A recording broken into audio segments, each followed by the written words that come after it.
El título de esta tarde para la reflexión de este día es Acerquémonos con confianza. En la primera carta del apóstol San Juan, capítulo 2, versículo 1, Juan dice lo siguiente: y si alguno hubiere pecado, abogado tenemos para con el Padre a Jesucristo el justo. Y si alguno hubiere pecado, abogado tenemos para con el Padre a Jesucristo el justo. Todos los días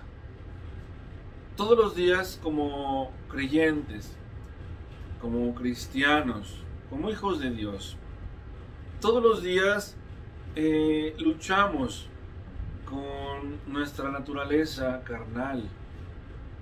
Todos los días nuestro espíritu y nuestra carne están en una constante lucha, ¿sí? Las acechanzas de este mundo, las tentaciones que este mundo acerca a nosotros, hacen que nuestro espíritu pelee en esa lucha. A veces, algunos de nosotros, algunos cristianos, ceden a esa lucha.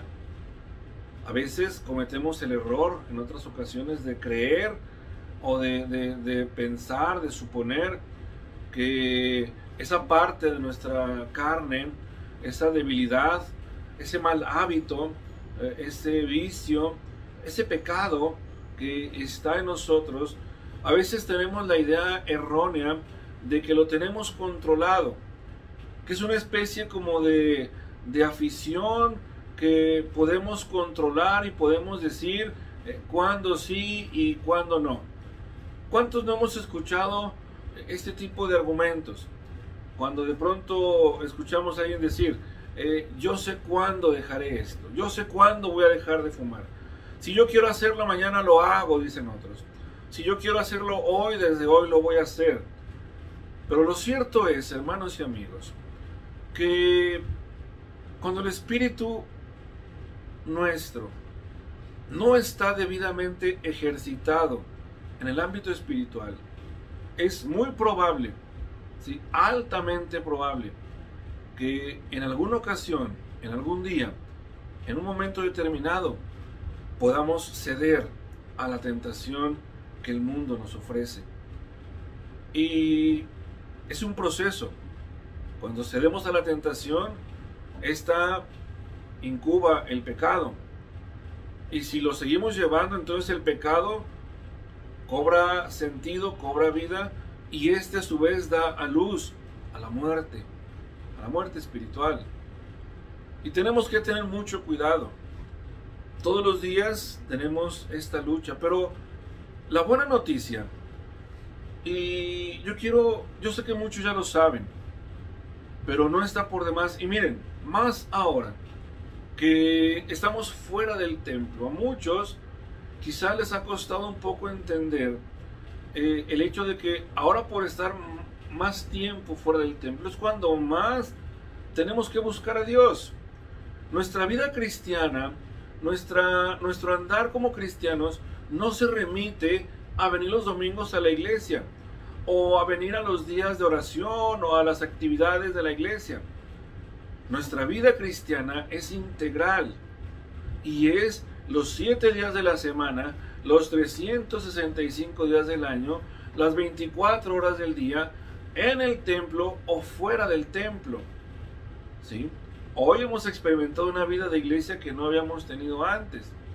Yo espero que jamás se vuelva a repetir esta experiencia. Pero si hay algo de esto que tomar como bueno de este tiempo fuera del templo, es que yo espero que la fe de muchos de ustedes, la fortaleza de su espíritu, se haya acrecentado, se haya vuelto sólida. Precisamente porque no estamos en el templo, ahora nuestra relación tiene que ser diferente con Dios. Todos los días estamos acechados, todos los días el enemigo, Satanás, Dice la Biblia, está como león rugiente buscando a quien devorar. Y va a devorar, va a brincar con toda su furia, con todo su enojo sobre aquellos que espiritualmente siguen siendo débiles o no han ejercitado debidamente su espíritu. Una de las formas en que nuestro espíritu se fortalece es a través de la confesión de nuestros pecados. Es a través de vernos en el espejo de la palabra de Dios y ahí pedirle al Señor: Señor, examina mi corazón, sondea mi corazón, ve si hay en él, en mi interior, camino de perversidad. Ve, Señor, si hay algo que esté mal en mí. Y si es así, entonces tómalo, límpiame y encausa mis pasos nuevamente por un sendero de justicia y de santidad. Pero eso solo lo podemos hacer a la luz de la palabra de Dios. Antiguamente, muy antiguamente, los gobernantes y los reyes de las naciones podían hacer lo que quisieran con su vida. Si ellos deseaban una mujer que no fuera de ellos, ellos la tomaban al costo que fuera. No importaba si en el camino asesinaban, ultrajaban o violentaban, la tomaban. Si querían tener una riqueza o querían tener una propiedad, la tomaban sin misericordia alguna, arrebataban, ¿sí? Pero Dios puso en su palabra, en su ley, puso leyes y puso mandamientos que tenemos que tener en cuenta cuando queremos actuar de esa manera. Si hay algo que diferenciaba al pueblo de Israel de las demás naciones del mundo antiguo, era precisamente que Israel se regía por leyes divinas. Y en esas leyes, en ese decálogo que Dios dio en el Sinaí a Moisés, en aquella ocasión cuando salieron de Egipto, ahí está establecido el tipo de relación que Dios quiere con su pueblo y que a su vez el pueblo debe de llevar con Dios. Ya no estaban permitidas aquellas cosas que practicaban otras naciones. Ya no estaba permitida la violencia. Ya no estaba permitido el adulterio. Ya no estaba permitido el robo, el abuso. Y eso es lo que hacía la diferencia con Israel. Eso fue lo que en su sustancia, la ley de Dios trató de que Israel entendiera esa parte. Ser un pueblo diferente, ser un pueblo apartado, ¿sí? Que viviera bajo una norma divina, donde Dios fuera el eje, el principal de ese pueblo, y su palabra, su ley, fuera la norma de vida de aquellas personas. El rey David, cuando asciende al trono de Israel, fue un hombre que fue usado por Dios para muchos propósitos. Dios le permitió de su mano ganar batallas, ganar guerras, a través de la guerra traer paz a ese reino tan atribulado. Pero, y en todo eso Dios recompensó a David de muchas formas.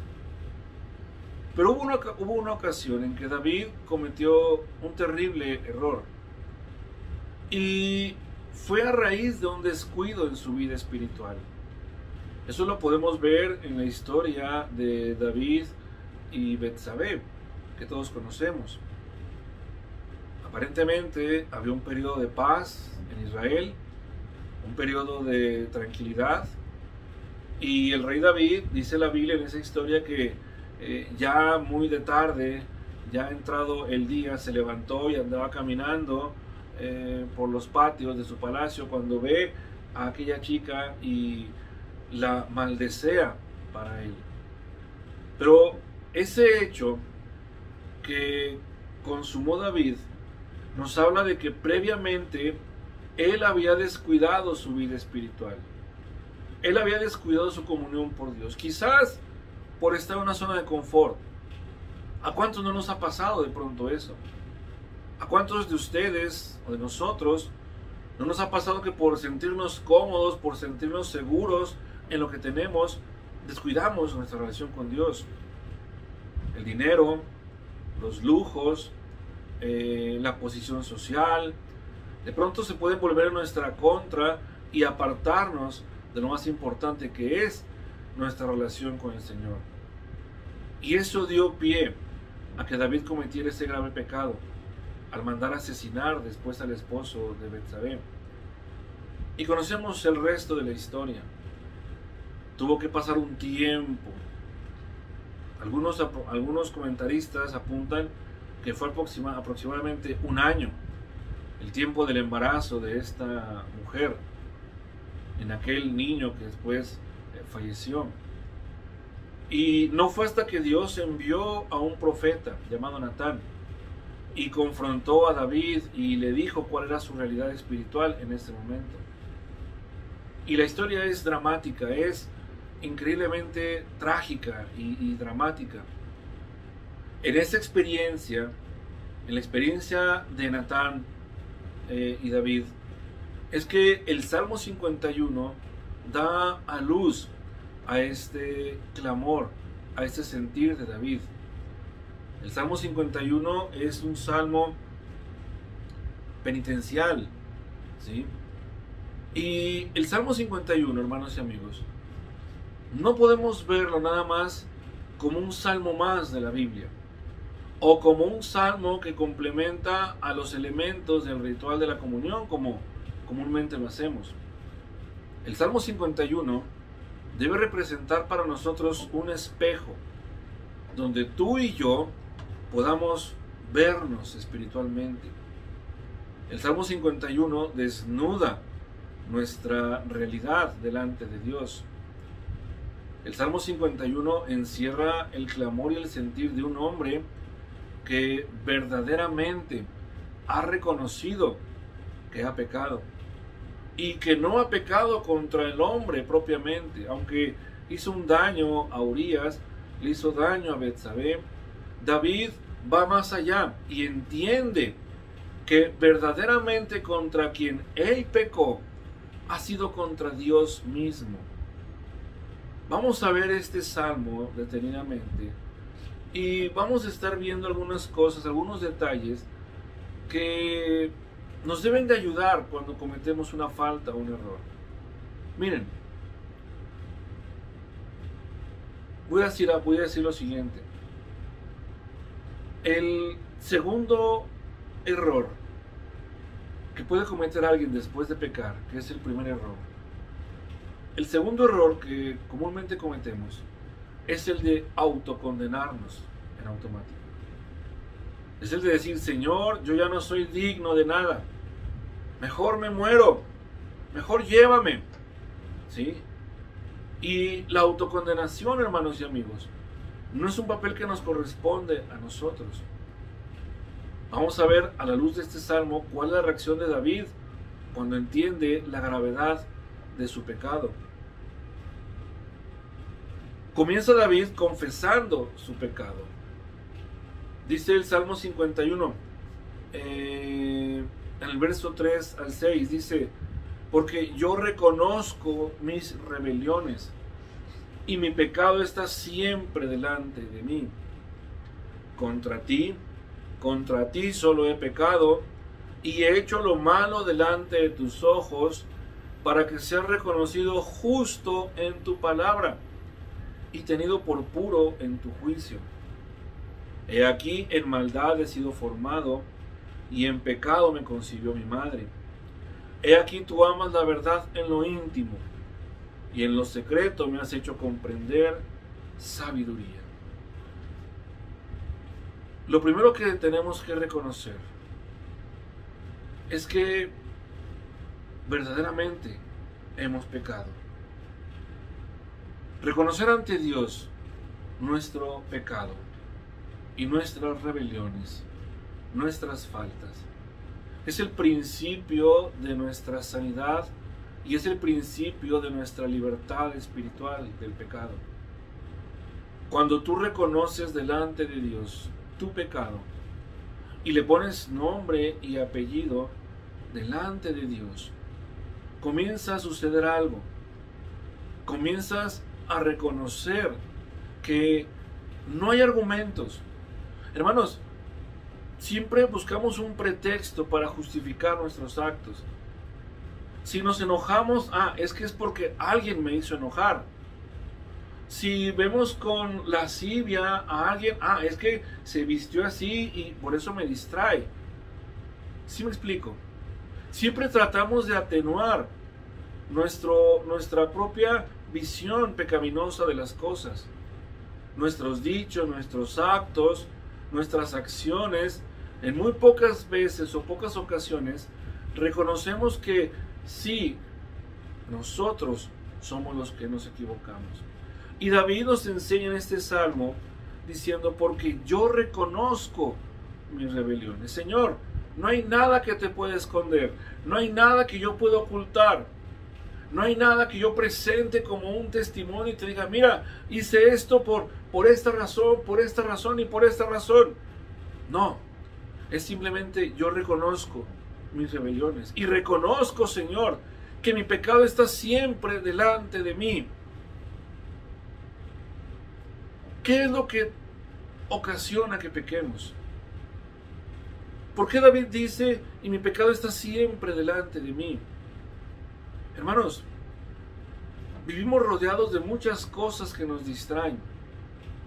Hoy, al clic de un dedo en un botón de un teléfono, puedes tener acceso a un universo llamado Internet. Y cuando entras a Internet, puedes encontrar muchísimas cosas. No todo es bueno, tampoco todo es malo. Pero siempre la tentación de estar, de entrar, de buscar, de ver, va a estar ahí latente. Y si tú eres alguien que espiritualmente está batallando en esta parte de su vida, tienes que tener cuidado con esa tentación, con ese pecado que está ahí, como un ámbar delante de ti. Puede ser eso, puede ser otra cosa. Puede ser que constantemente ese pecado esté en las puertas de tu refrigerador, en un bote de cerveza, en una botella de vino. Y tal vez tú puedes decir, pastor, no sea exagerado.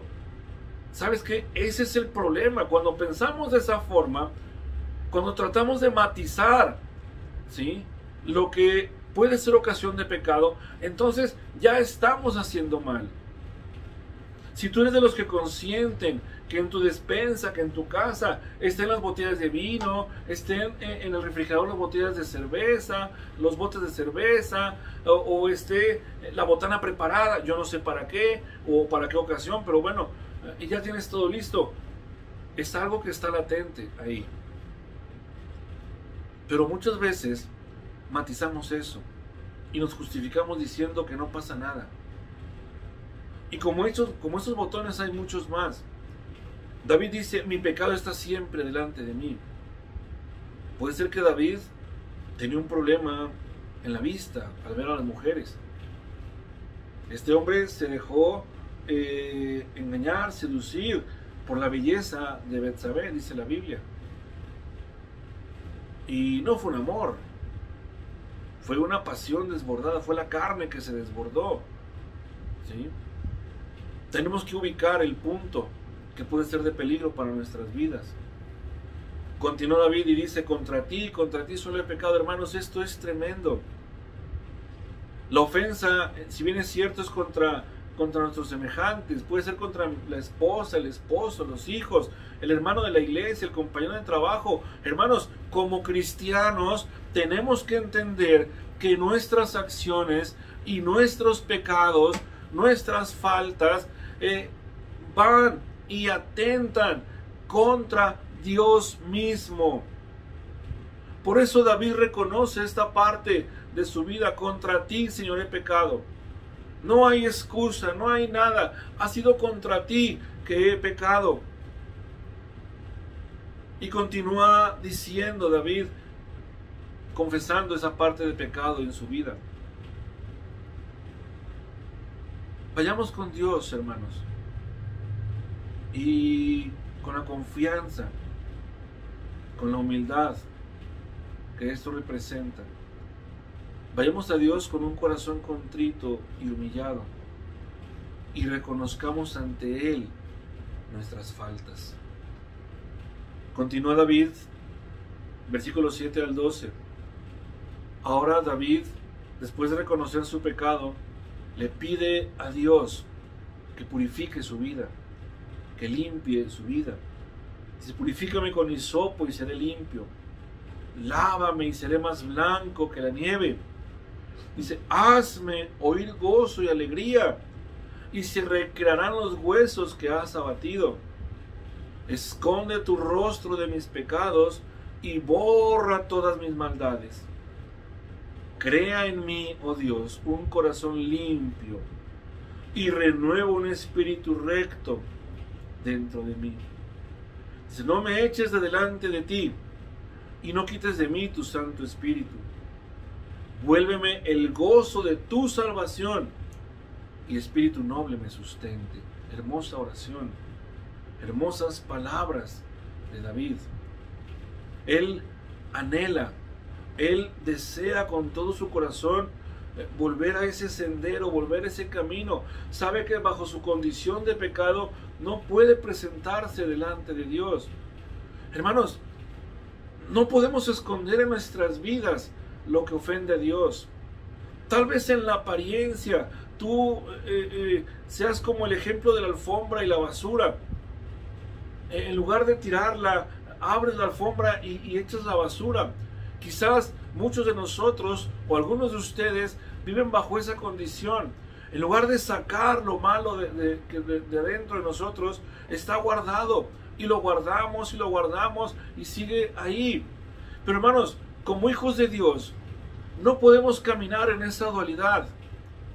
O reconocemos nuestro pecado, ¿sí?, o caminamos en santidad con Dios. Y David es lo que dice aquí: purifícame, Señor, lávame para que sea más blanco que la nieve. Hazme oír el gozo y la alegría que esto representa, Señor. Porque cuando hay pecado en tu vida, todo es triste, todo es malo.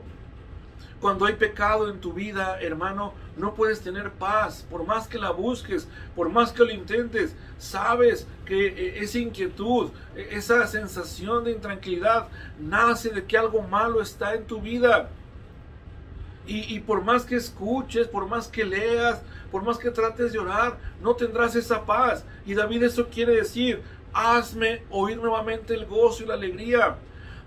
Señor, permite que me goce en tu palabra de nueva cuenta.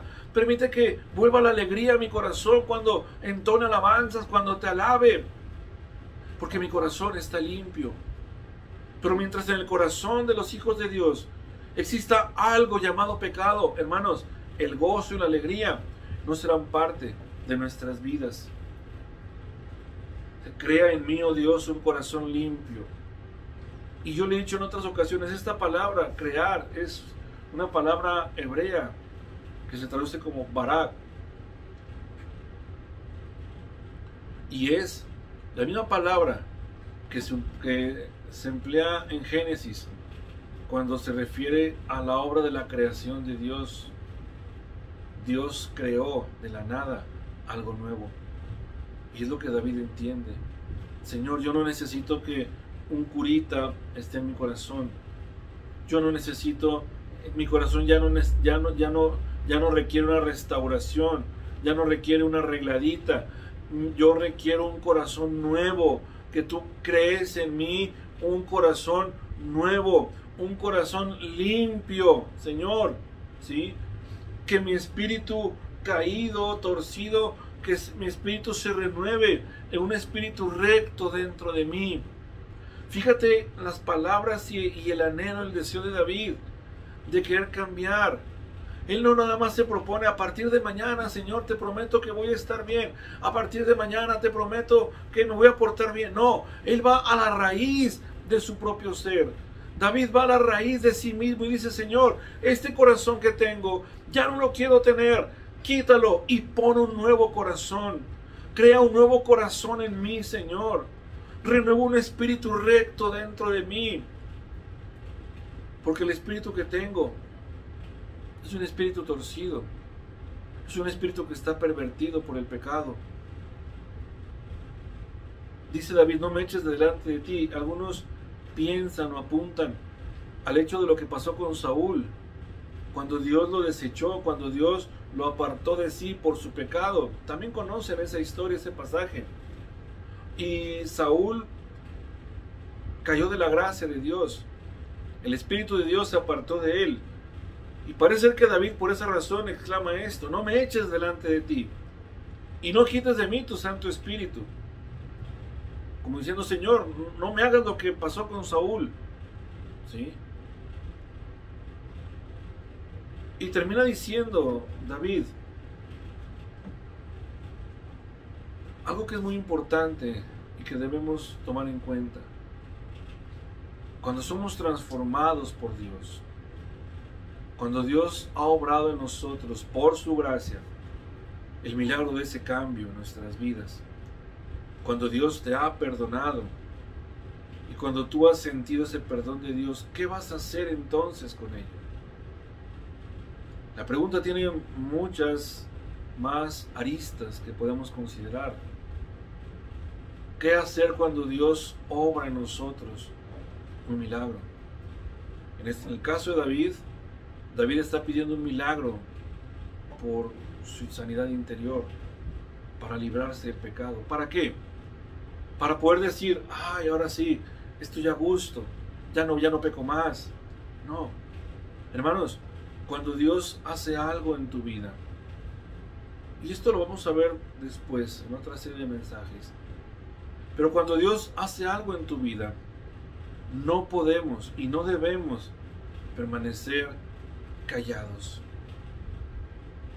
Lo que Dios hace en nosotros, no podemos recibirlo y luego guardarlo en el cajón de nuestro interior.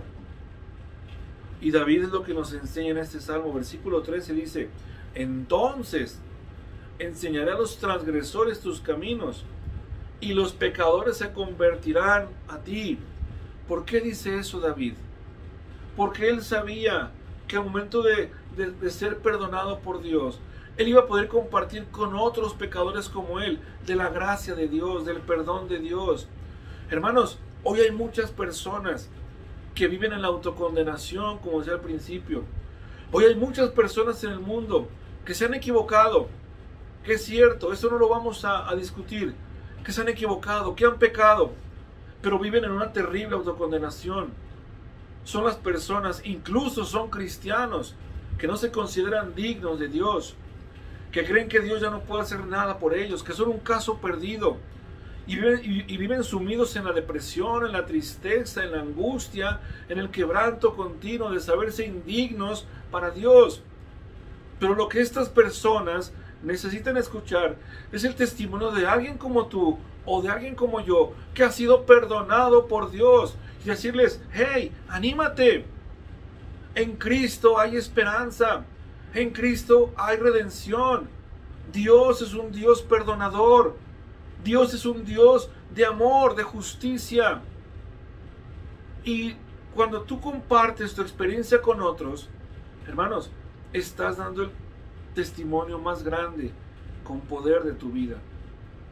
No esperes aprenderte la Biblia, no esperes aprenderte una oración. Comparte con otros lo que Dios ha hecho contigo. Comparte al que está abatido que en Cristo hay esperanza. Comparte al que está en la autocondenación, al que cree que se va al infierno porque no merece ser digno del perdón de Dios, pero aún está con vida en este mundo. Para él hay esperanza, y esa esperanza se llama Jesucristo. Esa esperanza está en que la sangre de ese cordero fue derramada también por él.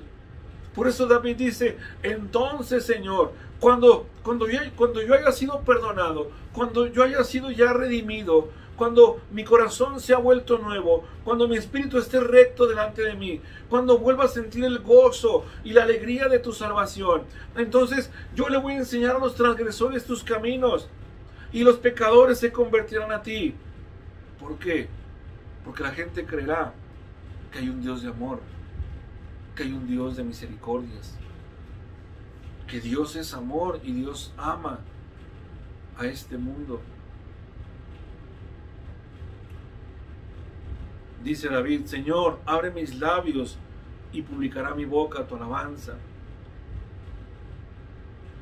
Dice: los sacrificios de Dios son el espíritu quebrantado, al corazón contrito y humillado no despreciarás tú, oh Dios.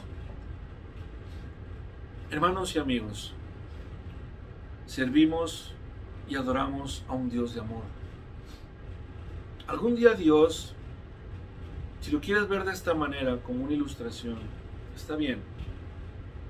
Algún día Dios dejará su trono de misericordia y se sentará en el trono del juicio. Algún día Dios establecerá su justicia perfecta y para siempre. Pero hoy, en este día, a esta hora, Dios está con sus brazos abiertos. Dios quiere que tú te acerques a Él. Dios quiere que si tú has pecado, si vives en pecado o has cometido pecado, Dios hoy está dispuesto a perdonarte. Con un corazón contrito y humillado, el Señor está puesto para perdonar tus pecados. Acerquémonos con confianza al trono de la gracia, dice el escritor de Hebreos. Dice: porque no tenemos un sumo sacerdote, hablando de Jesús, no tenemos a un sumo sacerdote que no pueda compadecerse de nuestras debilidades, sino que tenemos a uno que en la forma nuestra fue tentado en todo, pero sin pecado.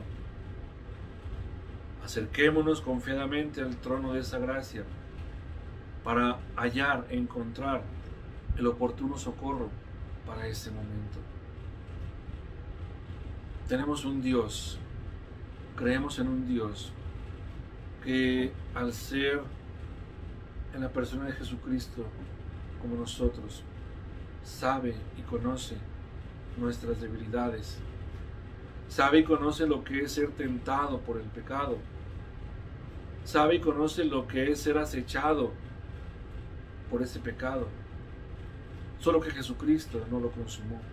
Esa es la diferencia. Pero no necesitó hacerlo, porque sabe y experimentó lo que tú y yo experimentamos cuando somos acechados por el pecado. Por eso podemos ir con confianza a ese Jesús. Por eso podemos abrir nuestros labios y decirle: Señor, he pecado y he hecho esto, he visto tal cosa, estoy siendo partícipe de estas cosas, Señor, y no puedo con ellas. Hermanos, no tenemos un Dios, no tenemos un sumo sacerdote que no pueda compadecerse de eso, porque Él lo experimentó, Él en su carne lo vivió. Vayamos con confianza a Dios y confesemos nuestros pecados. Yo te invito a que vayamos con confianza, a que vayas con confianza al trono de la gracia. Ahí, en la intimidad de tu cuarto, en la soledad de tu recámara, en la soledad o el silencio de tu casa, póstrate delante de Dios y dile: Señor, perdóname porque he pecado. Busquemos la misericordia de Dios mientras ésta pueda ser hallada. Y Dios permita que de verdad seamos un pueblo santo y apartado, como siempre ha sido su propósito, como siempre ha estado en el corazón de Dios. Que su pueblo, ahora su iglesia, sea una iglesia santa, pura y consagrada a Él. Oremos a Dios. Padre bendito, gracias por tu gracia. Gracias por ese amor, Señor, tan incomprensible para nosotros. Gracias, Señor Dios, porque en ese amor, en ese perdón, tú nos has lavado, tú nos has perdonado de todo pecado. Padre, en esta hora te ruego por aquellos hermanos, aquellas familias por aquellas personas que viven en la autocondenación, Señor, por sus faltas. Señor, que esta palabra, una palabra de ánimo, una palabra de esperanza, llegue hasta sus corazones. Que tu amor, Señor, desborde hasta esos lugares. Yo te lo pido esta tarde, Señor Dios, en el nombre de Jesús. Santifica tu iglesia, San Pablo, una vez más. Reviste a este pueblo tuyo, Señor, de una nueva santidad, de un nuevo amor, Señor. Gracias, Padre, porque hasta aquí tú has estado con nosotros. Gracias por ser nuestro pronto auxilio para cualquier tribulación, para cualquier angustia, Señor, que acecha nuestras vidas. Gracias, Padre Santo, en el nombre de Jesús. Amén y amén. Que Dios les bendiga. Que Dios esté con ustedes y con sus familias. La bendición de Dios Todopoderoso para ustedes. En el nombre del Padre, del Hijo y del Espíritu Santo, que la paz de nuestro Señor y la gracia de nuestro Señor Jesucristo, la comunión con su Santo Espíritu y el amor del Padre sean con todos ustedes ahora y para siempre. Que Dios te bendiga, que Dios te guarde. Nos vemos el martes en la oración a las 9 y hermanos y amigos, muy pronto, muy pronto estaremos de regreso en nuestro templo. Hasta entonces, sigamos viviendo una vida de iglesia fuera del templo, como hasta hoy lo hemos hecho. Que Dios te bendiga, que Dios esté contigo y que Dios guarde tu vida, ahora y para siempre. Nos vemos.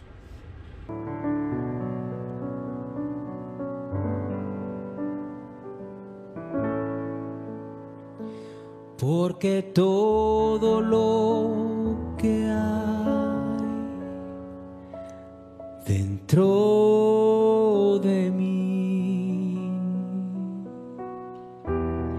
necesita ser cambiado, Señor.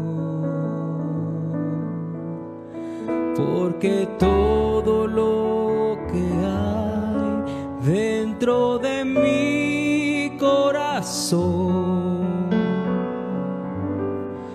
necesita más de ti.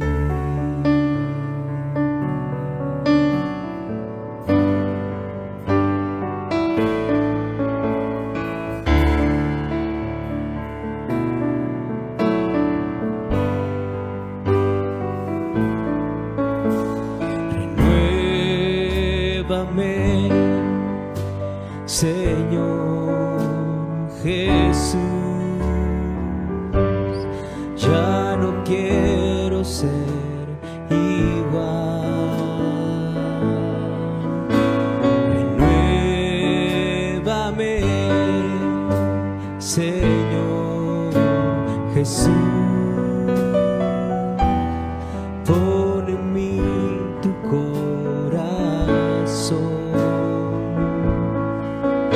Porque todo lo que hay dentro de mí necesita ser cambiado, Señor. Porque todo lo que hay dentro de mi corazón necesita más de ti.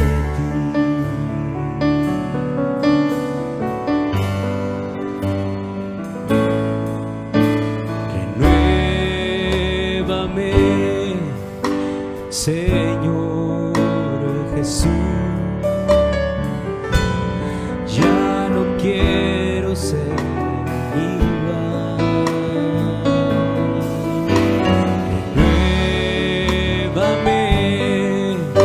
Señor Jesús, pon en mí tu corazón. Porque todo lo que hay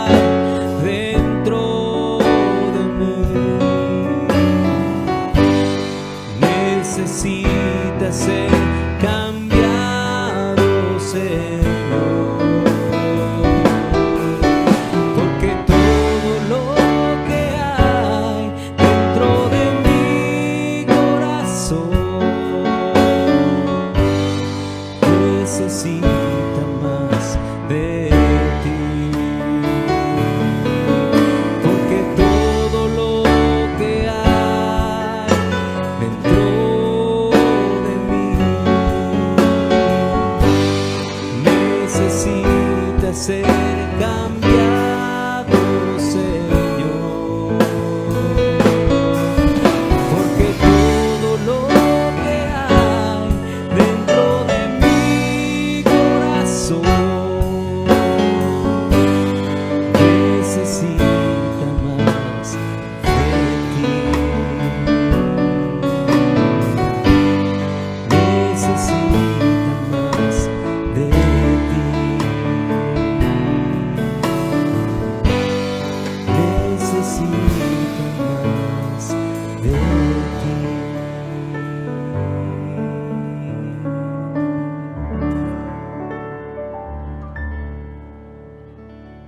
Te necesitamos, Señor. Tú eres nuestro anhelo.